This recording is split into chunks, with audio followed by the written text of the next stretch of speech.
And this is Camille. Camille, go ahead and introduce yourself. I am a channel, like we all are, but I actually channel the specifically Archangel Michael energies and other light beings. But Archangel Michael is my main light being that I connect to. So, I yep. absolutely love Camille. I love her so much. So, we have both decided to combine our forces and bring you guys wisdom. And we've called it Pillar of Light activations because we're all trying to get to the light, right?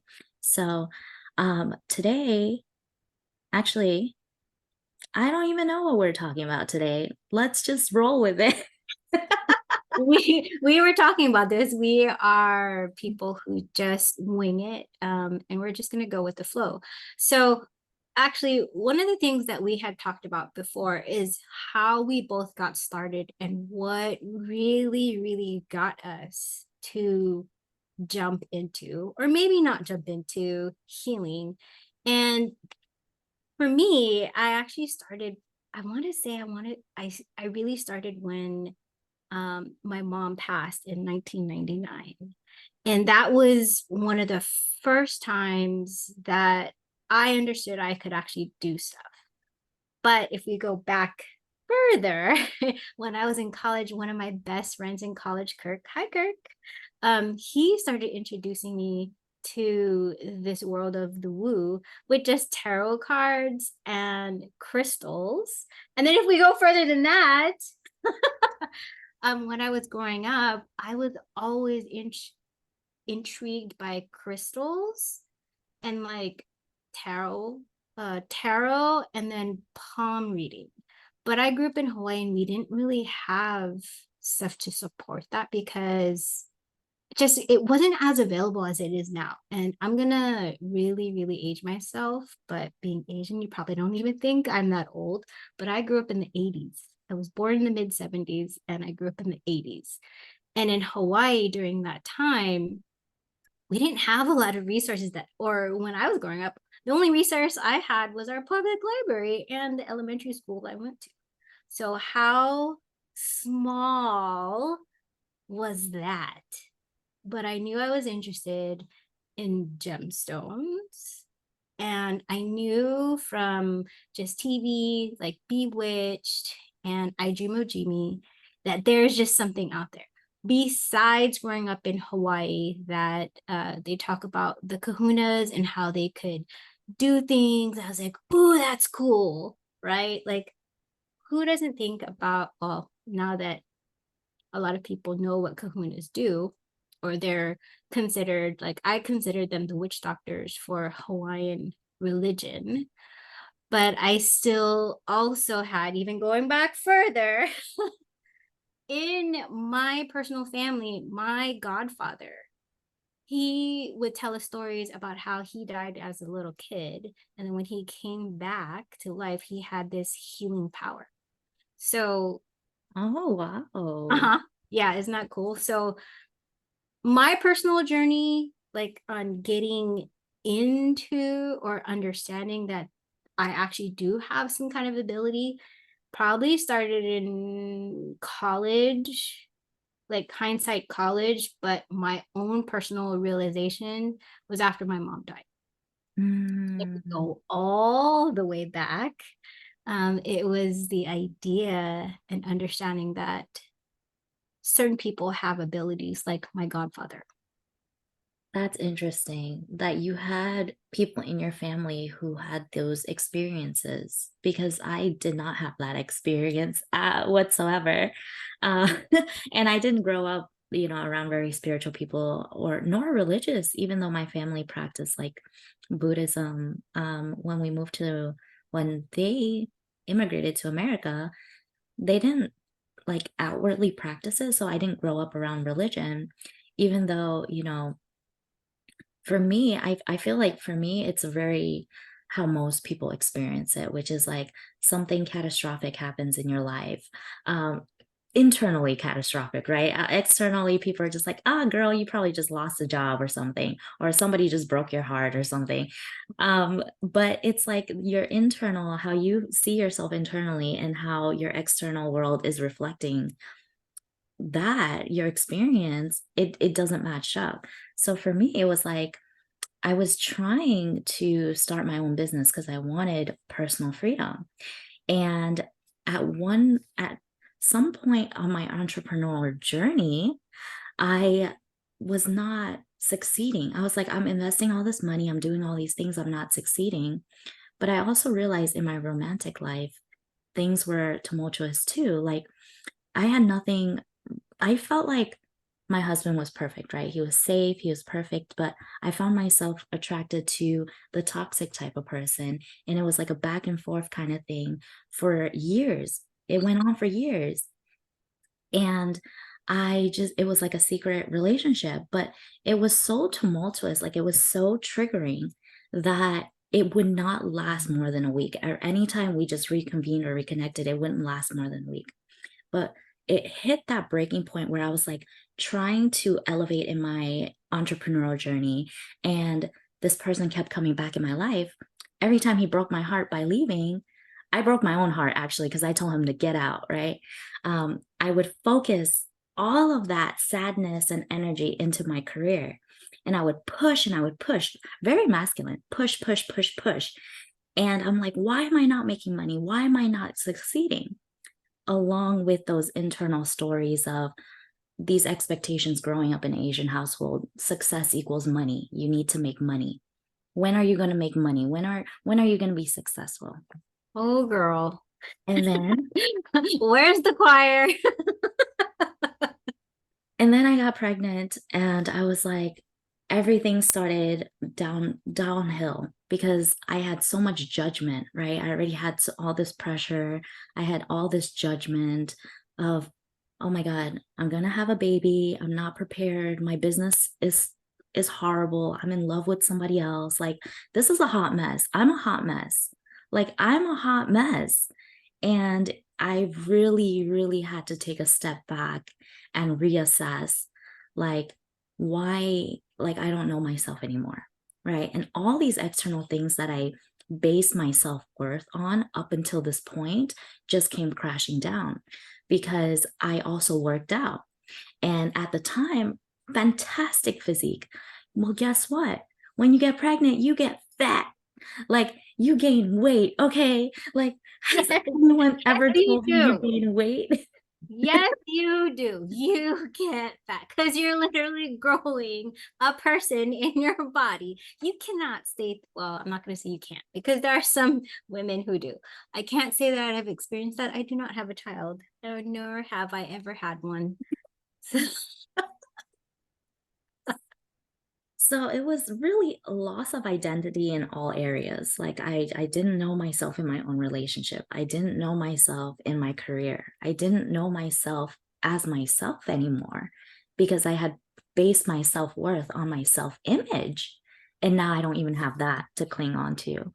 And so the only thing I can do was really sit with that like disconnect of who am I? What am I here for? Why am I like so sad? And my life has been a lie. I've been lied to. Like what like why am I suffering? Why am I suffering so much? And that was my awakening. Um, that lie. Oh my God. How many of you have been told that lie? For me, the lie was you're gonna live in this beautiful like white picket fence house, like the nuclear family, right? Married with 2.5 kids, white picket fence, your perfect car, your perfect husband, your perfect job. And then that's the BS that you get given when you're growing up. Oh, you're going to do this and then you're going to get married here. You're going to get married to that person there. And if that doesn't work out, but you don't get told about, well, but I don't want to do that. Well, in my family, we were well, I was told. I don't know about my brother or sister because they're different. They're different people altogether. But I was told in a Filipino family, this is what you're gonna do. This is what we're gonna put you through college, and you have to graduate. I remember telling my mom and my dad, mainly my dad, saying, I don't want to do this. I don't like this. I don't want to do. Well, if you change majors, I'm not gonna put you through school. What? And you're Mhm. gonna have to come home. What? I don't want to go home. I like it here in LA. LA is so damn fun. I don't want to go. So I decided, okay, pressure, pressure, pressure. Mhm. That was me. I don't regret it because I made some of the best friends in my life, and that was the path I was supposed to be. But eventually, the universe had kicked me out of the major and the career I had been in and was educated in, and finally said, "This is not for you. It's time. It's time for you to leave. We need you to leave. We're divorcing you. Get the F out. We don't want you in our house anymore. Get out."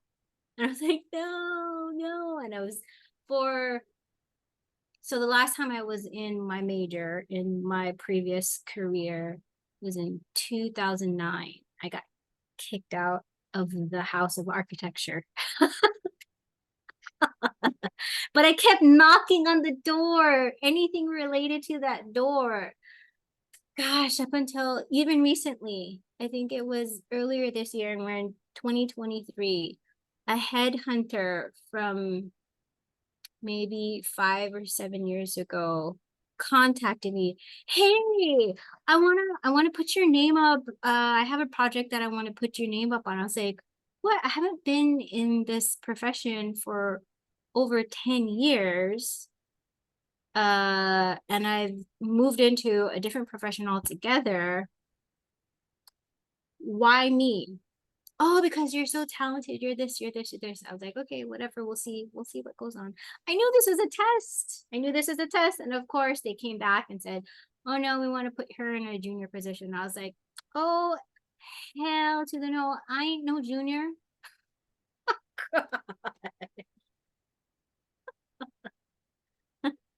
So, no, absolutely not. So now I am loving being in the spiritual field because I get to help people who want to be helped. And I think that's the important part. Just like anything else, I help people who actually want to be helped. There's people that try to help people and they try and try and try, but they squirm away. And I say squirm because they're not ready. Mhm. Let's talk about that a little bit. So now that you're on the other side, right? You're not living through, well, I wouldn't say you're not living through it because we all are. It's a journey. We are all living through our experience and we'll always come up across things that we have to overcome. But now you have more spiritual awareness, more knowledge, and you look back, especially on some of your clients now who are maybe in the same positions we are starting out, right? Like we're trying to get to higher vibrational states, but we're really living the toxic patterns, toxic relationships, or unconscious patterns of repetition of trying to go back to the old job when it no longer serves you. And the universe is telling you, listen, you have to let that go. You have to go to where your destiny lies, right? You have to move on to the next relationship. You have to move on to a career that is fulfilling for your soul. Okay, so I actually have a great story about getting the universe just kicking me in the ass about getting out of a relationship. So this is not my current relationship because I'm still in it, but it was my previous boyfriend. This was my learning relationship because I put 150% into it. I thought I was in love with my boyfriend at that time, but I think I was more in love with the idea of being in a relationship with him. I mean, hands up, who has had that thought? I want to be with that person because we would look great together, or we would have this together, or we like what we would fill in the blank together, right? Whatever was in my mind, I made it work. Even though the first 3 months I was like, what the hell am I doing with this guy? He's really handsome, but I cry every single weekend. This motherfucker. Oh, can I say that? I guess we can. It's he our show. It's fine. yeah. I was crying every single weekend. Ladies, if you're crying every single weekend and it's not your fault, because I was getting blamed for shit that wasn't my fault. He was still carrying baggage from his previous. I'm trying to blame it on me. And I saw that in the first 3 months. And then he gave me that big puppy eyes. Oh, please, please, please. I promise I'm not gonna. Please, please, please. I really want to be with you. Please, please, please. And I said, okay, let's try it. But you can't do this, you can't do this, you can't do this. No more of this, no more of that. Well, that lasted 6 months. And then we did that breakup, get back together, break up, back together, probably for like seriously 5 years. I get that. 5 damn years. I Again, get that.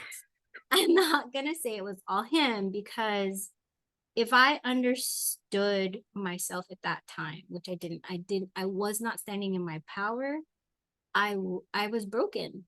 I was a person who thought I needed to be with this guy in order to be complete. It was that Jerry Maguire, you complete me. Fuck no, he did not complete. He broke me every single time. And again, I can't blame him completely because I knew exactly what I was doing. I went back to him willingly, knowing that he broke my heart. How many of you out there actually resonate with this? That was my Like, experience too. And it's funny because, you pick up people as a project. So since corporate, I knew that he triggered a lot of people, triggered a lot of women. Women fell for him left and right. And in my mind, I was like, oh, he must be so popular. I want to know why people are so like into him. But then at the same time, they hate him. And when we got acquainted, I was like, he's not that bad. And right, you play the sympathy card. And I think people, especially if you grew up, like I grew up in an environment where I had to take care of my parents. So for me, my self worth was based on how much I can serve and help other people. And so I knew, like subconsciously, what I was seeking was somebody to care for. Right. mm, And so if somebody comes to you and they're all boo hoo, I'm so broken, all of a sudden that triggers in me. I'm like, oh my God, I can save you. And a lot of women go through this because that's a childhood experience. You ended up caring for your parents, or you had to take a role of responsibility in your family, and your parents were because they're still acting as children out of their emotions. And so for me, I'm like, oh my God, I'm useful to him. And that was my love language. I was like, oh my God, he needs me. He needs me to save him. What a poor soul, right? And so as the relationship developed, there's that part of me that's like, we call this like in relationship terms, like anxious attachment, right? Anxious attachment. Some people are avoidant, and anxious people are attracted to avoidance. That's why we like the emotionally unavailable mm, person. In our minds, the emotionally unavailable person seems confident because he doesn't need you. But then as soon as they express a little bit of vulnerability, you're like, oh my God, I'm going to be here to help you. I'm going to be the one to save you. But for me, I was seeking that confidence that he carried. That's what attracted. I was like, he's so confident. Look at the way he carries himself, right? It's that hyper masculine.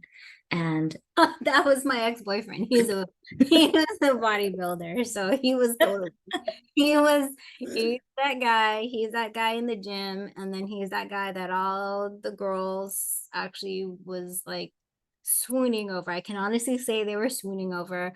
And maybe that's what it was. Like, ooh, I got the guy that women swooned over, and he wanted me. So it was more like he's my trophy. I got the yeah, trophy this time. he chose me, Mhm. right? And I felt now doing all of the work, for me, I was abandoned as a child, right? My parents sent me off when I was barely a year old to my grandparents. From a child's perspective, they didn't want me, so they sent me away. That causes core abandonment issues. And then again, before the age of 5, around 3, my grandparents sent me back. So before I even developed an emotional attachment to my caretaker, I was sent away. So that tells me as a child, my grandparents didn't want me. Nobody wants me. So for somebody to come in and choose you out of all the women that are like throwing themselves at him. Girl, let me tell you. Okay, so I gotta tell this story because it's so damn funny. So we were in a pool hall, right? A bar. And I was there with my friend who that's how I met him. And we all played billiards pool. And I swear to God, like my friend and I, we were on this one table, we were playing. We had already been there for about an hour. And then he comes in and he goes and starts hanging out with his friends and then eventually makes his way over. But there was probably about that. I remember looking over and I'm like, look at all of that. And she's like, ah, don't worry, he really likes you. He's told me. And he there's at least 8 women just doing just like having their drink next to them. It's like, and I'm just like, I'm not even sweating. And she's like, don't sweat it. He's told me that he liked you. So again, like for me, I was like, okay, I'm not sweating it. So I that for me was a very proud moment. I was like, look at that. All these women are swimming over me, and he's walking away and coming toward me, who I'm not even showing anything. And these women are showing a lot because it's a bar, right? They're showing a lot. I'm just in there in my jeans and my t-shirt playing pool. I'm not done up. I'm not made up. I'm just being me. So Mhm. I had to interrupt because I love telling that story because it happened and it's true. Right? You feel like, oh my God, he picked me. Mhm. And if you've never been given that attention, like I've never really been given that kind of attention from my parents. So we seek that from an external source. So when he gave me that validation, I kept questioning myself, like, why am I so special? What do you like about me? And I kept asking that. And from that perspective, I seemed needy. I seemed like I have no self-confidence. I have no self-worth, that, right? So that actually pushes people away if you're too much in the, well, why do you like me? Why do you like me? Because you don't value yourself. And things would trigger me when, at first there was that connection, but as soon as you want a little bit more, like I want you to express a little bit more emotion. I want you to express more vulnerability. I want you to express like more affection or desire for me, then you become too needy and you push them away.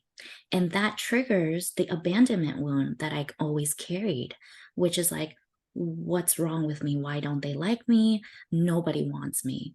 Right.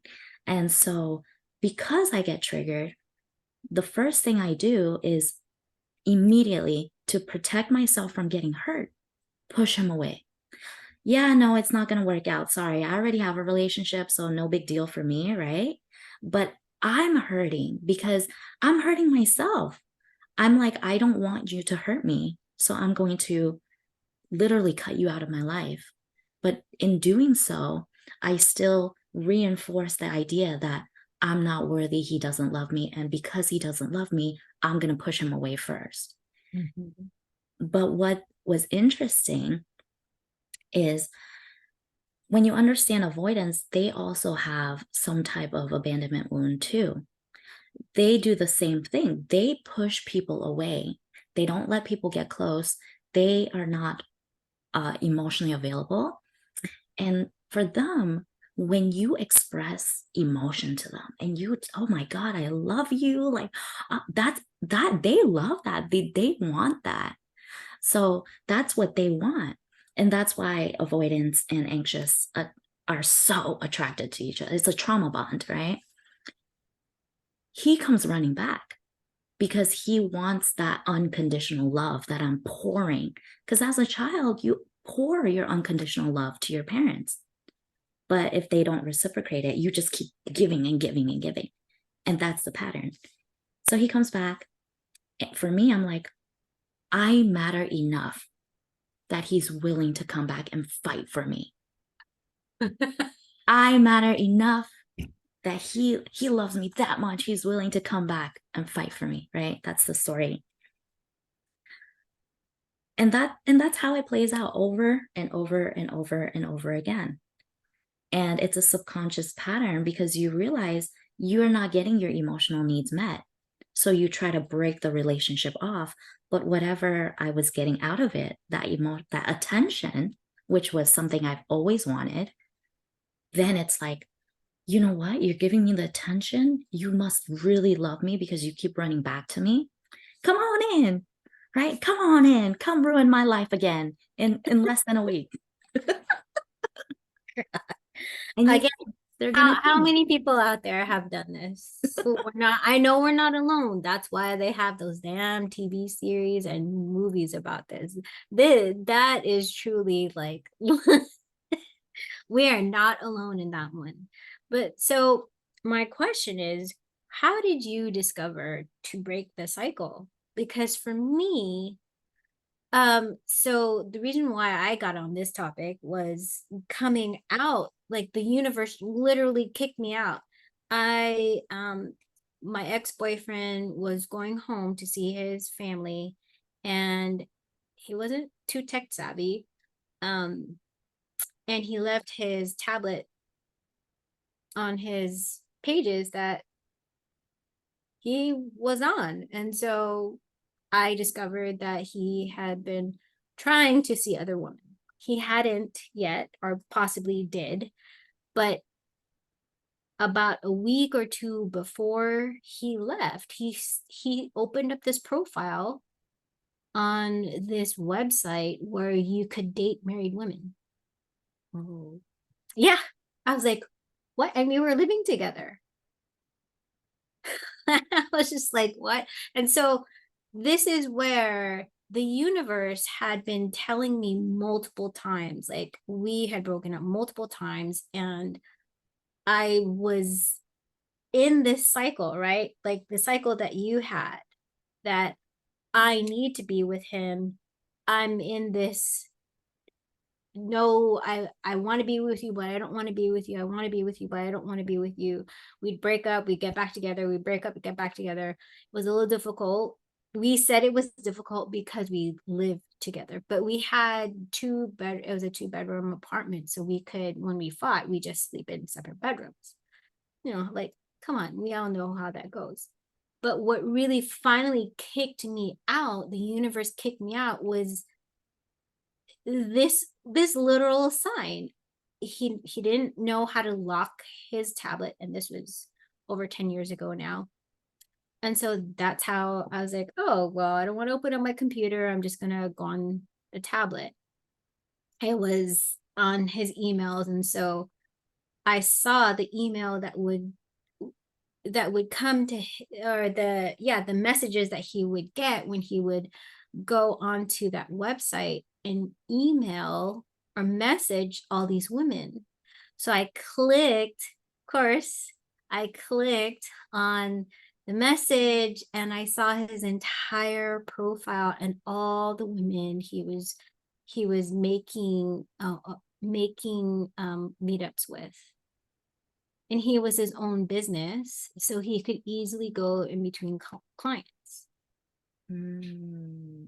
I don't know. I can't for sure say if that actually happened, but all the conversations that I read, and don't you all say that I was peeking into other people's.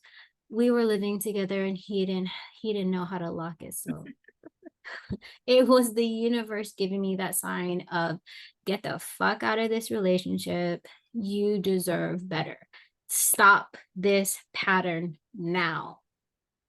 So it finally said, I like took a screenshot and was like, what the fuck is this? Why are you doing this to me? We just talked about this. Like, talked about, are we going to stay together? And instead of being a man and just breaking up, you decide to slither away like this, right? And so, but so here's the pattern or the paradigm that was still instilled in me, even though I caught him trying to or attempting to, because I can't confirm if he actually did meet up with these women, at least five that were already married or appeared to be married. I don't know if that's a website that was just created so that they could make money off of, ooh, this is a MILF, right? Um,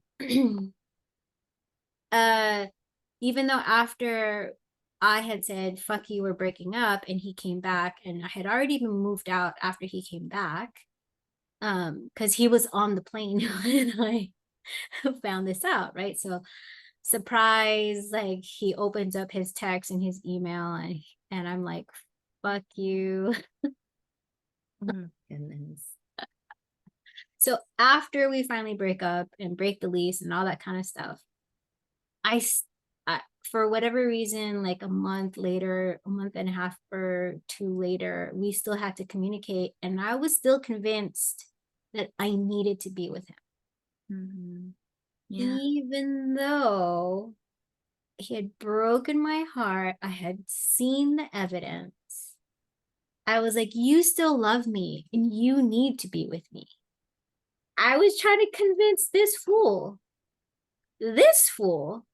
I'm the fool that he needed to be with me. Oh, I am the fool. I was trying to convince me, the fool, that this guy who was trying to break up with me did everything in the world because he couldn't tell me face to face that he wanted to break up with me. That this fool needed to be with him. Yeah. mm-hmm.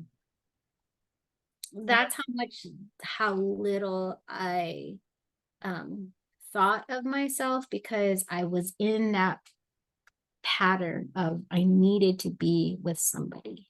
I didn't want to be by myself. I didn't want to see myself. I didn't want to be me. So, what storyline played out in your childhood that would make you believe that you're not worthy alone? That's the part it's probably little things because it wasn't like um it it wasn't like I wasn't good at things. Like I was one of the best students in school. I got what I wanted, but I didn't necessarily. It wasn't like I don't.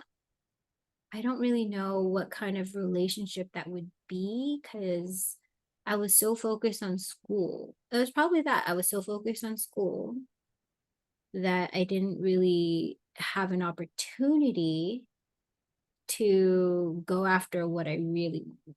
I don't know because I can't say. I would have to really think about that one because thinking back into my life, there like we had more than whatever we wanted. the things that we could actually have, we could and afford, we got. There wasn't anything like I never really wanted anything extravagant. I was very humble and reminded that we're not we're not the Trumps because that was the establishment of who were rich at that time. Like we didn't have all that money, so it couldn't. I didn't ask for really extravagant things. So being denied, I'm the youngest person, so I can't. I'm the youngest child, so I don't really know. My brother and sister called me spoiled because I was the youngest child. Interesting. But your parents never like said anything like, "Oh, you need to find a partner at this age." No. No, because they wanted me to focus on school. Oh, okay. Yeah, no. I mean, no. And by the time I got out of college, my mom had already, like, it was only a few years out of college that my mom passed. So I never got that. I never got that pressure of, where's your boyfriend? How come we haven't met him yet? I didn't get that pressure. Interesting. Okay. Yeah, maybe it's a past life thing then if it's not Yeah. something in childhood. Yeah, it's not anything in childhood because in childhood, I mean, come on now. I grew up in Hawaii. I seriously lived in my little bubble of Hawaii. I love like thinking back to all the fun things I used to do. I mean, I was that little girl who danced hula. Surprisingly, I didn't like it. My sister did it all the way like beyond like 10 years old. After like 10 years old, I was like, Mom, I don't want to do this. My mom put us all like my brother, sister, and I to into piano because that must be like the Asian thing. Like, did you take piano? Like, Um, no. My mom wanted to send me to China to study Chinese. oh gosh, I wanted to. kicked and screamed because I'm sure that was re-triggering my abandonment wounds from when I was a baby. And I was Yeah. like, no, I don't want to go. I don't. Yeah, and they sent my sisters instead.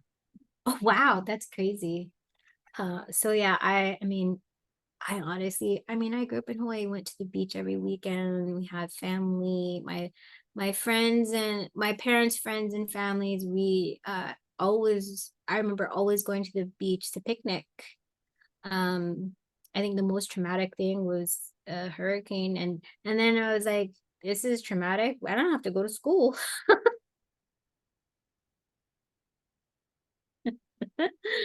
So I mean, I honestly, hindsight, not that I had a bad life. I can't say I had a bad life growing up in Hawaii. And anyone in Hawaii who's having a bad life, I'm so sorry. I'm so sorry that you're having a bad life because my life was, I was that girl who lived at the beach. Wow, that's amazing. I feel like my childhood was very different. Like, um, from a young age, I mean, before 5, it was me being passed around different family members because my parents had to work. So I was always stuck with somebody else. I never developed an emotional connection to anyone. And then as soon as my parents came, we moved from New York to Florida. They came down first to start their own business here. I was living with my aunt for a whole year in New York. But as soon as I came down, I was with them to work every single day. Every single day, they woke me when I was sleeping. They would carry me and they would go to the flea market and set up at like 6 a.m. in the morning, but they would leave the house around like 4 a.m. So my whole life was centered around work, right? Hard work. Yep. The time I was 10, I worked. I worked and I was so proud of it. It gave me a sense of accomplishment that I'm helping my parents. I'm making Mhm. money because they valued money so much. I'm making money. Oh my God, look at the $20,000. I'm like counting cash like this every single day.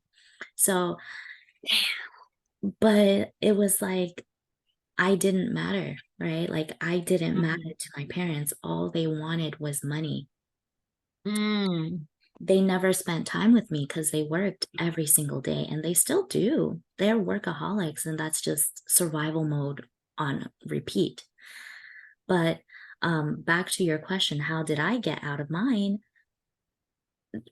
2017 to 2019 was actually an eclipse happening then too, and we are all going through an eclipse now.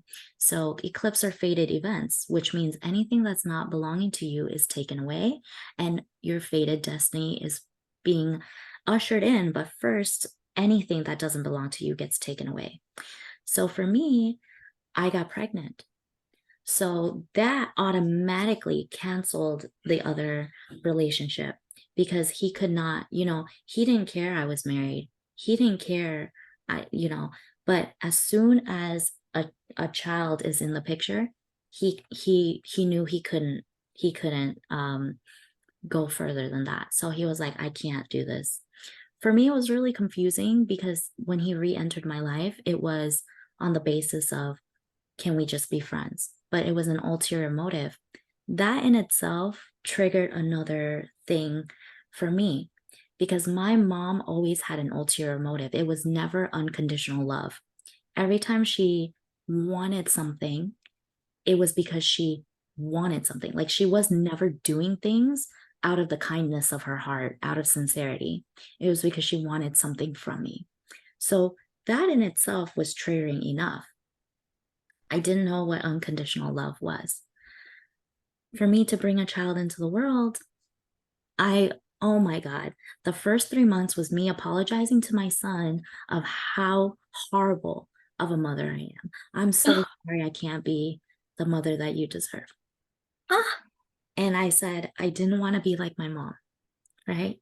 So, and at the time I was going through the program learning how to run online summits. So I was running another summit, going through this internal crisis.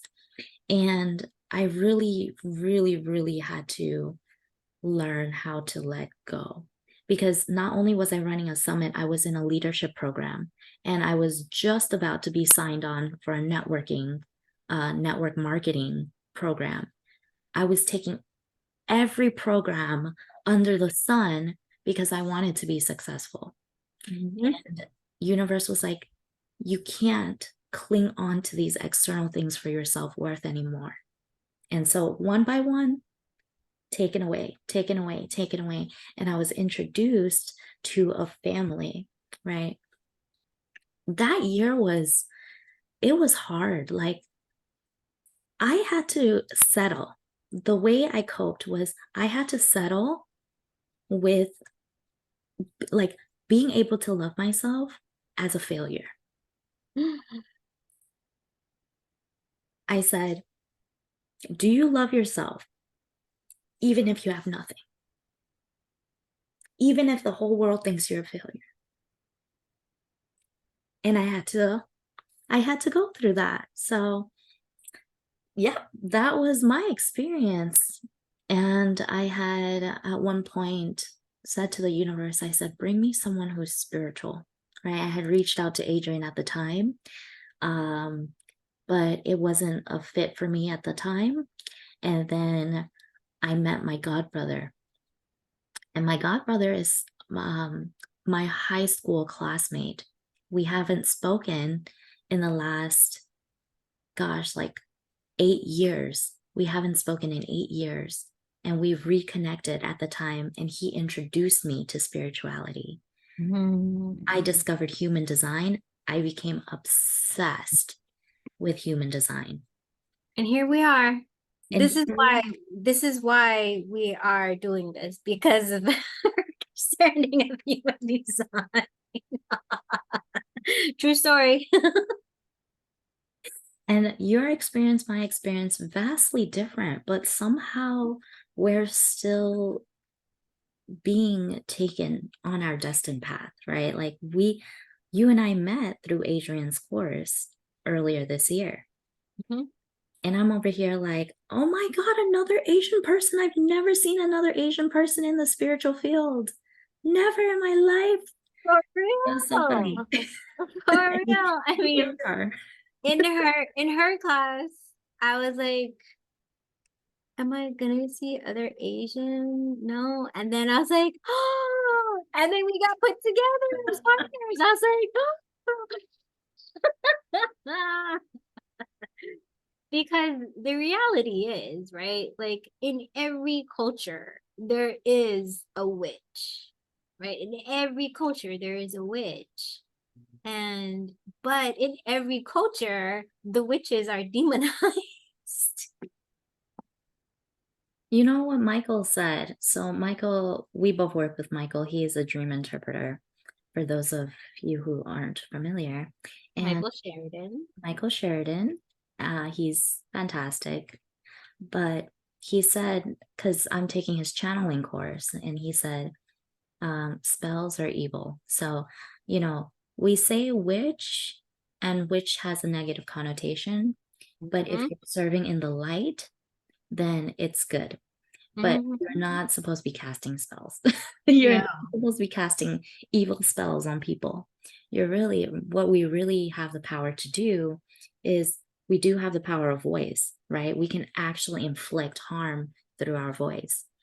And yes, we can cast spells, right? It's if whenever you manifest something, whenever you affirm, you have these affirmations, those essentially can be considered quote unquote spells. You're bringing them to life, but we never cast evil spells on other people. That's real witchcraft. Yeah. And this is why we say words.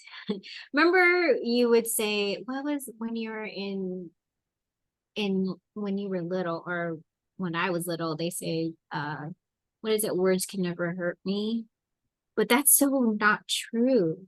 That is so not true because words do hurt you. I mean, My imagine, God.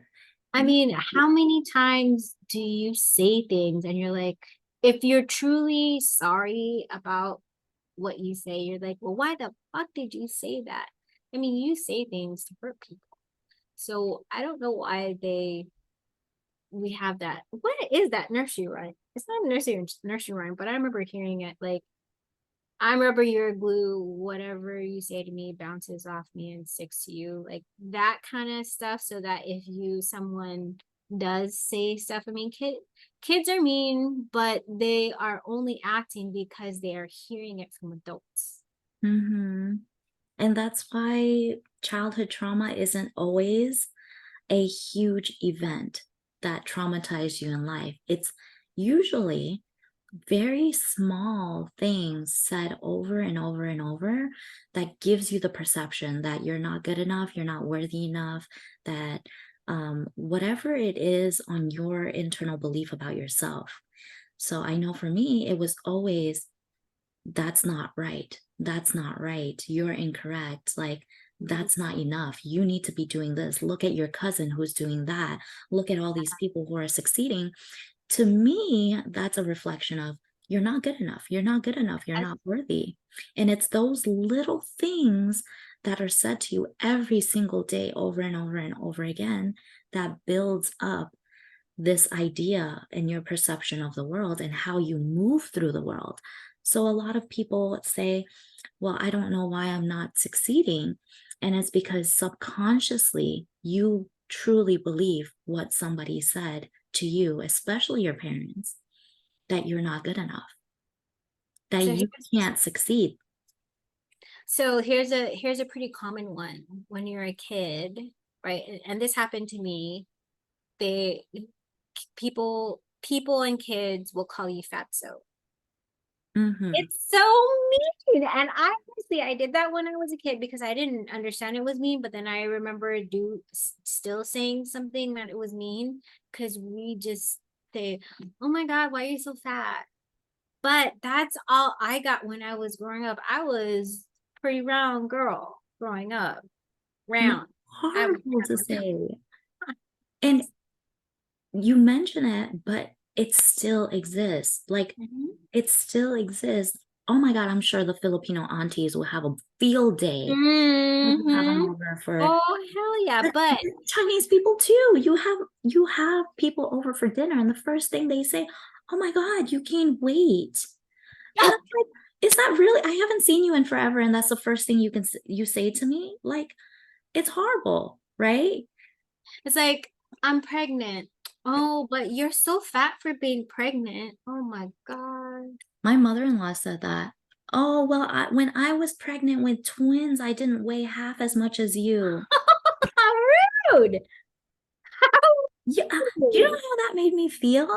Horrible, because my whole self-worth was already, I was already beating myself up for gaining weight and Mm. no control of it. And then everyone else, the Americans, oh my God, congratulations, you're glowing. And I was like, I don't understand because at home I'm beating myself. Oh, I'm so fat. I can't. And like, can I touch your belly? It's so cute. I did not, I swear, I did not understand. I was in such scarcity mindset at the time too that I didn't want to celebrate, right? There was that judgment. So I didn't want to celebrate. But reluctantly, I threw a baby shower and I received so many gifts. And I was like, oh my God. It, I was like, I was like transported to another world. I was like, what is this? People are so generous, right? Now that I have my second kid and all my friends are having kids and I see them throwing huge parties and baby showers and me healing that inner child, me healing that scarcity mindset, I'm like, of course, the community comes together to give, in preparation for your first child. Of course, that makes sense. But for me, that was like, I was in such lack mentality that baffled me. I was like, oh, wow, what is this? What did I do to deserve this? Right? That's yeah, that thinking is just so I and maybe it's different. I mean, because I grew up in Hawaii and so I'm like one and a half generation. My mom was born and raised in Hawaii, but she's Filipino, but my dad was born in the Philippines and then came over. So we didn't necessarily have, and the Filipinos are probably like the Spanish from the Spanish. We celebrate everything. Like we throw parties for seriously everything. Like, you know how there's like every day there's some kind of holiday now, like, oh, let's celebrate this, let's celebrate this. There's a coffee day, there's a pen day, there's the other day it was like bosses day. I was like, when was bosses day? What the hell? Let's what happens when you're your own boss? Then you just, oh, I'm gonna celebrate myself, yay. Yay! Woohoo, we're our own boss. So growing up, again, different from you. We had a celebration for every. I mean, we celebrated, like Asian people love to drink, so we would throw parties. But, and here's where, again, conditioning changes your perception of life. So, whenever it was my birthday, my parents threw a huge party, but it was never for me. They invited all of their friends. They would tell none of them that it's my birthday. They would drink and smoke and throw up all over the place. And then at the very end, they would bring out a cake and people would be like, oh my God, whose birthday is it? Oh Right? God. As I was going through cutting the ties with Michael Sheridan, for me, that impacted my masculine, that impacted my confidence because it told me I wasn't my parents didn't care enough about me to have a day about me. It was always about them. So whenever this also tied into another more complicated thing about gift giving. And I didn't understand this until I got older because in Asian tradition, we give money like red envelopes as gifts, birthday gift, wedding gift. And usually it's the adults that give it to the children or unmarried. If you're unmarried, you receive envelopes. Whenever we got money, my parents would write it down. How much did we receive? Because they're supposed to return that money on on someone else's birthday or Hmm. graduation or whatever. As an adult, it was so confusing. I hated parties. I hated parties because I knew they were never for me. So Hmm. that influenced me as an adult. I never wanted a party. I never wanted to throw a party for myself ever. But when it came to gift giving, that scarcity mindset came back because not only was I having the influence of if somebody gives you something, it's a conditional gift because you have to give it back. You have to give it back. That was so toxic to me because I did not for the life of me, I did not understand what unconditional love and kindness was. And after, you know, that on top of the story that I'm not worthy, I have nothing to give. Most people, if they give you a gift, it's because they like your presence. They like you so much, they want to give you something. For me, I would be like, well, I'm broke. I don't value myself. I have nothing to give to you. And that was my perception of gift giving. So when people invited me out to their birthdays and stuff, I would say, oh, no, no, no. On top of money scarcity, I couldn't go out.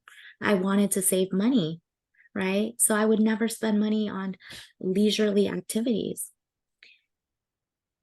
I would never accept someone's offer of help because I had nothing to give back to you. I couldn't pay you for you to help me.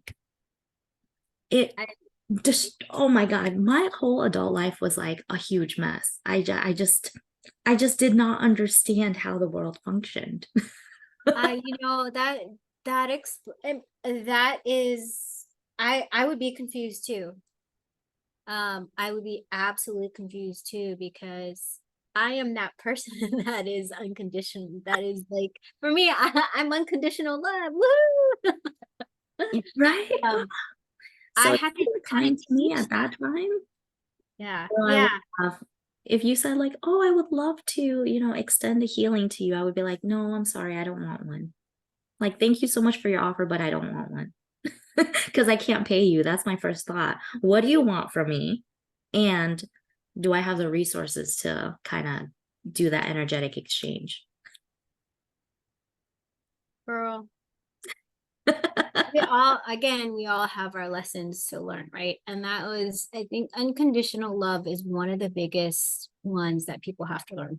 I think what I understood and what I understand, and I think the epitome of what unconditional love is, um,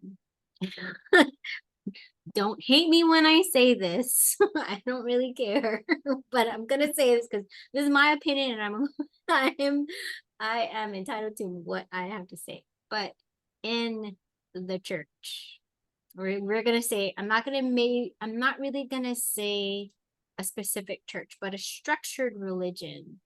If you do things and you repent, whatever it is that you do, you're still loved by God. Mm-hmm. That to me, that is what unconditional. It doesn't matter if if you steal from a bank, you're still loved. If you kill somebody, you're still loved. That is what is taught. But what I couldn't wrap my head around is like, so every prisoner in there is still love, and we're supposed to give unconditional love. Yes, because every single one of us is a child of God.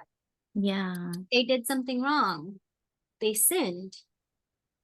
Well, but they still human. They made a mistake, and they still deserve. So for me, trying to wrap my head around, well, but then I didn't do anything wrong. Do I? But then they did. Why are we equal? That's the kind of shit that I had to like, wait a minute, huh? So they're sinners, they're in prison, and they get everything the same as we do, or even the fact that and we're going to take it to even a different type of sin, like stealing at or creating, I don't know, all of the corporate type of uh stealing, like what happened with our economy, and we had to bail out all those banks and stock and whatever, Wall Street.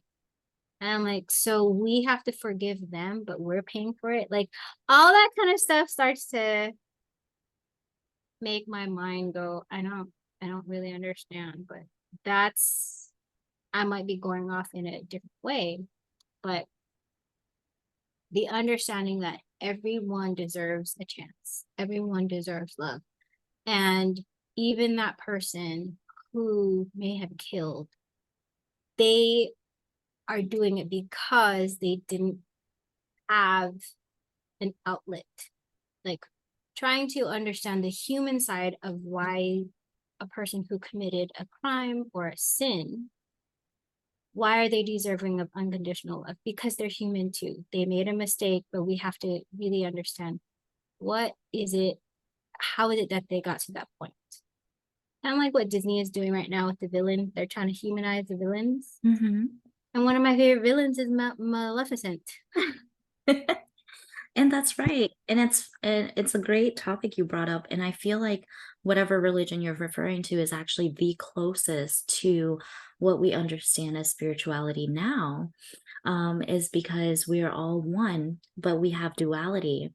And how we came to be was because oneness wanted to expand, and we can only expand if we have different experiences. So it's split into darkness and light, and we have duality.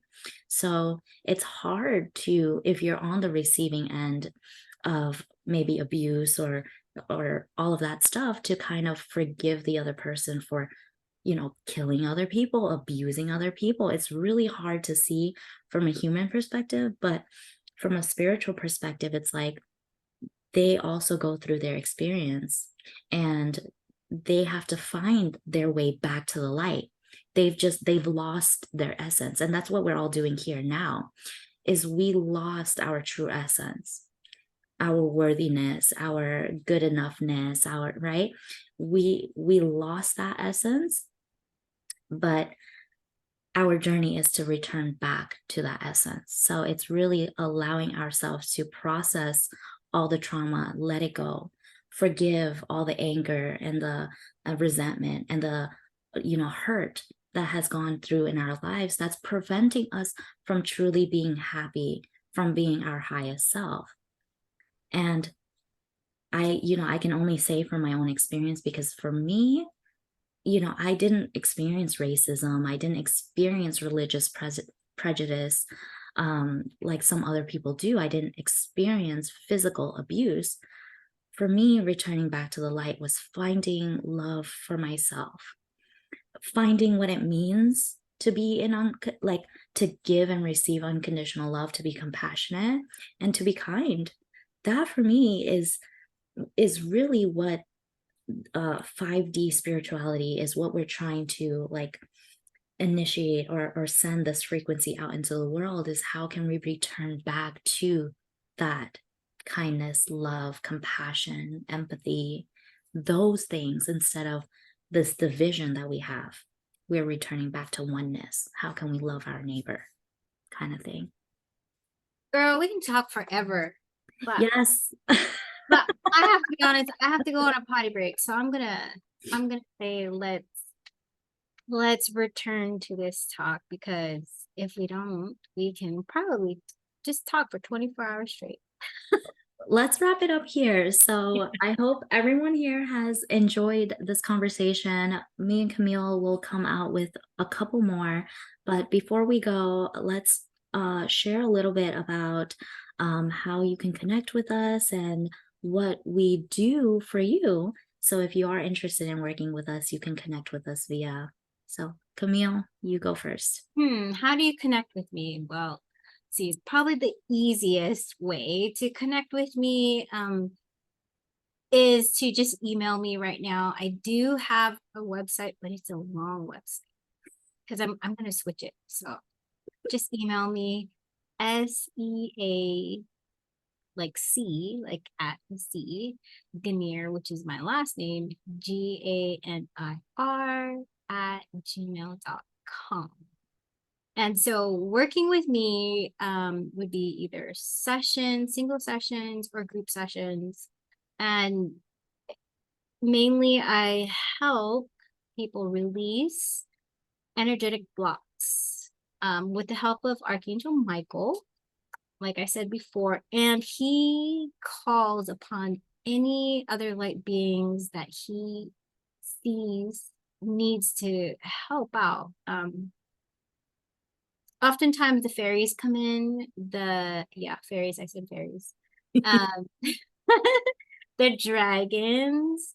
Most recently, some of the galactic beings are, I'm connecting with them. I'm not a light language healer, but I've connected with galactic beings. Um, and really other any other light beings that they want to that want to help. Yay. Thank you so much, Camille. And for those of you interested in connecting with me, the same email, manifestincrediblelove@gmail.com, or via Instagram at nikki.hu, H-U, so NICKI.HU. And I'm a healer. That's what I do.